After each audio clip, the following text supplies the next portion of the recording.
एकदा एका गावामध्ये एक वयोवृद्ध मनुष्य आपलं सगळं दिवसभराचं काम उरकून संध्याकाळच्या वेळेला गावाच्या वेशीवर पाराजवळ येऊन बसला होता.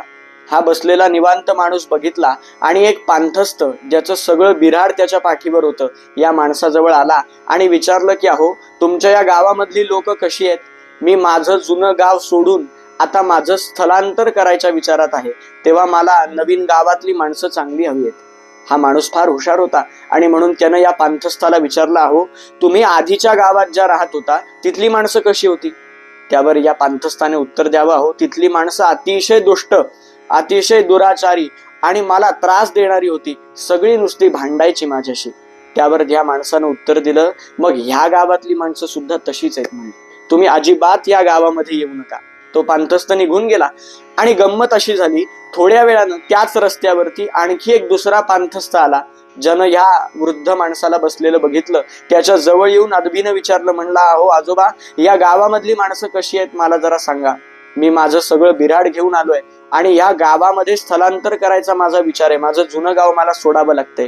त्यावर आजोबांनी विचारलं, अहो, तुमच्या गावातली माणसं कशी होती?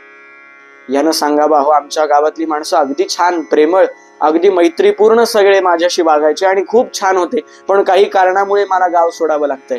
त्यावर आजोबांनी उत्तर दिलं, अहो, मग ह्या गावातली माणसं सुद्धा तशीच आहेत. सगळी अगदी छान आहेत, सुस्वभावी आहेत, मैत्रीपूर्ण आहेत आणि तुम्हाला कसलाही त्रास या गावामध्ये होणार नाही. श्रोते हो, आजोबा अत्यंत हुशार होते आणि म्हणून त्यांच्या मतीप्रमाणे त्यांनी दोघांना प्रश्न विचारला. आपल्या संस्कृत मधलं एक सुभाषित असं सांगतं, यद भावो तद भवती. आपला जसा भाव असेल तसं आपल्यासोबत गोष्टी घडत असतात. आणि म्हणून जो पूर्वीचा पांथस्थ होता त्याचा स्वतःचा दृष्टिकोन हा सगळ्यांकडे बघण्याचा जसा होता तसं फळ त्याला मिळालं. आणि म्हणून आजोबांनी विचार केला की या अशा पांथस्थाला आपल्या गावामध्ये आसरा देऊन काही उपयोग नाही.